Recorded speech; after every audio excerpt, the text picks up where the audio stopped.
welcome back to the shop. If you're new here, I am the Convicted Christian. Jeez, I'm way too close to this thing, aren't I? Whew. If you're new here, I am the Convicted Christian. I am 7 years clean and sober. I did almost 10 years in prison, and now I am 8 years since my last release, 6 years off of parole, all thanks to God's love for me. If you're a returning viewer, you know it is What I Learned Wednesday, where I talk about what I learned in Life Story Monday. Real quick, my throat's actually been doing really good. Things have been feeling really nice. And overall, I think things are starting to heal a little bit. Let's hope it continues and doesn't regress anywhere. So hopefully now videos won't sound so garbled. And I won't have to think so hard about what I'm saying and how I'm saying it. So, I talked about being in maximum security prison and a couple medium security prisons. I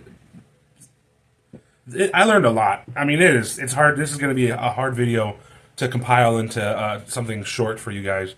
The biggest lesson I had learned immediately upon going to jail was the value of a life, the value of human life, and the inherent compassion that we all should have for that life. And so that's something that I wish I had known sooner, but I technically learned that in last video. This time in my life, I was learning more about how to be a quote-unquote normal citizen. You know, not letting rage and emotion and fear and being too happy control the actions that I took and into a mistake, leading me right into a mistake. Because being overly happy, joyful, with no basis behind it, or allowing that to make you reckless or not be empathetic to others, can lead you into problems just as much as anger and fear and hatred and all those emotions, the so-called negative emotions. So this was a time of learning my emotional coping mechanisms. There's still things that obviously triggered me because I got in that one fight. And some things triggered me more than others. Talking ill about my son, that was something that really bothered me. And so that's something that I feel is, I don't know if it was ever taught as open, as something that's open and for people to really get a handle on. But I feel like in the past we had better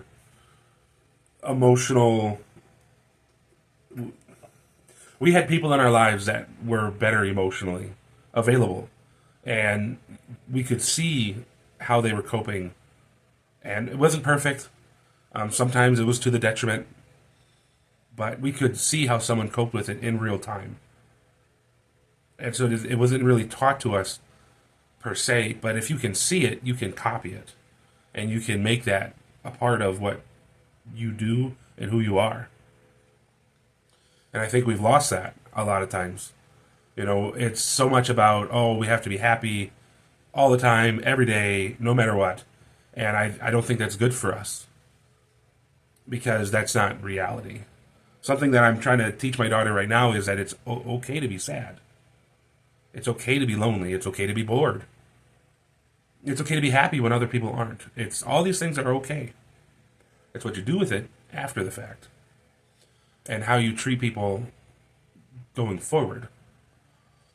And it's something that I didn't have as much as I think I needed. I struggled with my emotions. And I never learned that it's okay to be angry. As long as you were either letting it out constructively, or you were talking to somebody about it, or you were being honest about it to the people that need to hear it. And that's something that in this time became very important to learn. Without that, I don't think I would be where I am now. You know, before the passing of my son, when I was in charge of children or when I was looking after the children of girlfriends or friends or whatever, a lot of my discipline was done from a place of emotion. And that wasn't great, because then the children are going to associate that action with the emotion that they're seeing. And now with the children that I have in the house, it's a lot easier to be able to discipline them. And then once things have settled down, pull them to me and explain to them, do you know why I did that? Do you know why I disciplined you the way I did? Do you know what you did to deserve that discipline? I couldn't do that before. Talking about my emotions, there's no way. There's absolutely no way that I could talk to them, stay calm, let them know that that's not what we do, and still show them love and affection and let them know that I still love them and I think that they are still amazing little people. They just made a mistake, and some mistakes need a consequence. So, if you're really struggling with something, make sure that you know that you are regulating your emotions properly and you're using your emotional coping mechanisms, because without those, you're never going to be able to get through anything difficult, because you're just either going to run to or run from the emotions you want or don't want. Something I learned was during this time, especially more so in the medium security prison, because in max, you spend time with other people than your cellmate, but I mean, you're in a cell sometimes 23 and a half hours a day, and sometimes you're like that 23 and a half hours a day for 4 or 5 days straight. So you don't get a whole lot of contact with others, but once I got to medium, I was able to communicate with others in a more open and broad environment. And that really helped out, because if you were someone that was close to me, I could talk to you. Maybe not as openly as I should have, but I could still talk to you, and I could still, at least somewhat express what I was going through. Whereas if I didn't know you, I would either clam up or I would not talk about what I needed to talk about, and it led to a lot of relationships going sour when they probably could have gone fine. So communication with others is super important. I do enjoy talking. Hence why one of the reasons why it's easy to make videos is I do enjoy talking. It's something that I've always enjoyed. I wish I could make a job from it. Honestly, I wish I could be a public speaker, or be someone that gets up in front of people and gives speeches or presentations or whatever. I would highly enjoy that. But being truthful in that speech is just as important as the speech itself, as the content of what you're saying. If it's not true, well, then you might as well not say anything. That was a hard pill to swallow,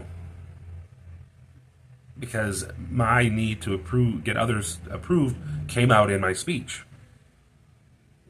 To have that affirmation of, oh yeah, your emotions are right, or oh yeah, this is how you should feel or not feel, or whatever the case may be. That shouldn't depend on others based on how you're talking to them.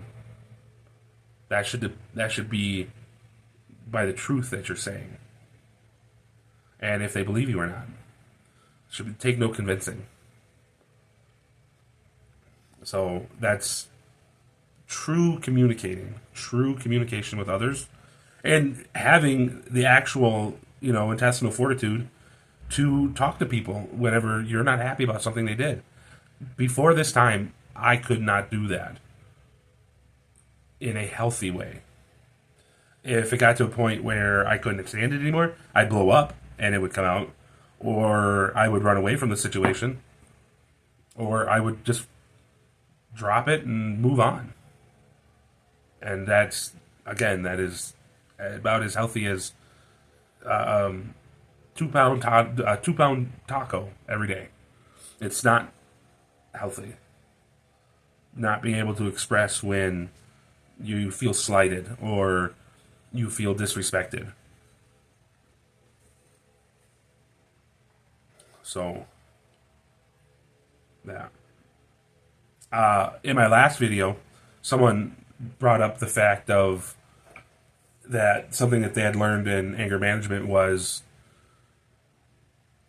you can't control the situation, but you can control how you react emotionally to the situation. And that goes along with my coping mechanism. But that involves everything. Because a coping mechanism is something you use after you've already had the emotion. What I learned at this time is that with enough conditioning and enough discipline, you can stop yourself from having that emotion at all if you don't want to. I'm still working on it for a few things, but there's times when I utilize that properly. Being able to pick and choose when you're going to be frustrated, and then only picking the big things to be frustrated that don't happen very often, and letting a lot of that small stuff go, that was key for me. There's so many things that in the past, I don't know how I would have gotten through them without running away, without lashing out, without going back to prison. And now I look at it and it frustrates my wife to no end when I just kind of go, yeah, okay, we can deal with it. We can work through it. Whenever we're a little light on funds that week, we can make through it. We can make it through. We'll shuffle some things around. Let's figure it out. And then I just move on to the next thing. And it sometimes really gets my wife going because she doesn't understand it quite yet. How I can just go, okay, well let's make it work, and then it ends up working. And here's something that I learned. I didn't learn that during this time in my life of the life story, but just in general, it's a lot easier to keep your mouth shut than it is to live with someone that you've told, I told you so. My wife doesn't need to hear me say, I told you so, every time something works out that I said would work out. I don't need to hear that every time. And nobody does. So always remember, it may feel good to say that in the moment, but you're going to be biting yourself in the butt later on. I can guarantee it. It is not going to be a good time. So keep that in mind whenever you're dealing with your relationships and others. While I was there, my family would bring my oldest daughter, who is now 18. While I was in Kettle Moraine, they would bring my oldest daughter. Well, they brought her every time, but I really started to try to build a relationship with her when I was in Kettle Moraine because I was starting to see her every single week. Sometimes a couple times a week. And learning the value and learning the joy of that relationship made me the happiest I had been up to that point.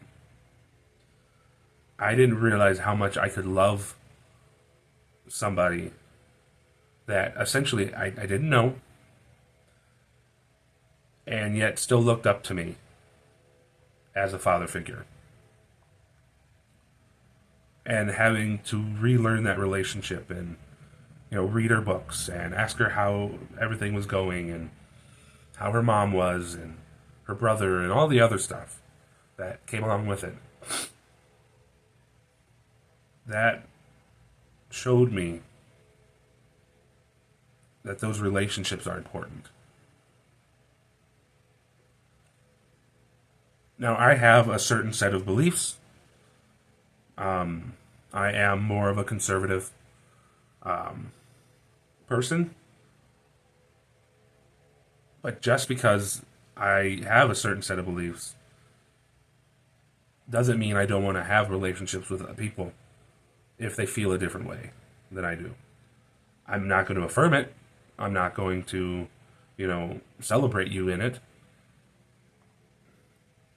But those relationships with our children, even if they're strained because of belief systems, even if they are, put on hold, let's say, for lack of a better word, because of arguments or maybe slight resentments of the past, they are never not worth fighting for. They are never not worth putting something on the line to mend. Doesn't mean it's gonna mend. Doesn't mean that you need to, throw your morals and your ethics and your belief systems to the wind. As long as they're not harming the other person. Those relationships with our children, with our little ones, with our babies, whatever you call them, it's our way to relive our childhood, not through them. Now, we don't live our childhood through our children. We just relearn the joy. And we relearn the happiness of childhood that's innocent. And there's not something part of it that is tainted by the outside world. And the fact that they can look at you with absolute love and adoration, especially when you don't deserve it. And it doesn't matter what other people say, especially when they're younger. You are their parent, you are their hero, you are their protector. It opens up a side of us, or most of us at least, that we will never see, except either in the presence of, or if we are around our children enough.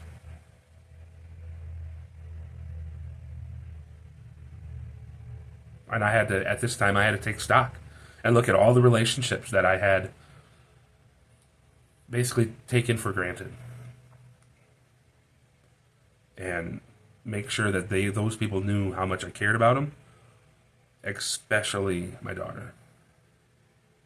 And it doesn't always work out. I no longer have contact with my oldest daughter. My conservative belief system doesn't work with hers, with her belief system. And I told her, I said, well, I'm not going to give up my belief system just because you want me to. And no matter what happens, I will always love you. And that wasn't good enough for her. And because of that, she wanted nothing else to do with me. And that's hard.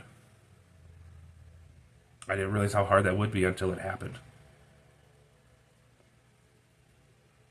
But I'm so grateful that I learned about what that relationship meant to me. Because it makes the relationship I have with my daughters now that much sweeter. And that much more wholesome and complete. Well, that's going to be it for today. Thanks, guys, for watching. I hope to see you on Hobby Friday. I will have a Hobby Friday video this week. I don't know how much of one it's going to be. I don't know how long it's going to take. I'm hoping that it won't be too terribly long or short. It'll hopefully be a decent amount of time. I hope to see you guys there. And always remember, if we're going to change the world, We have to be able to control our emotions so that we can change ourselves. Thank you guys. Have a good night. I'll see you Friday.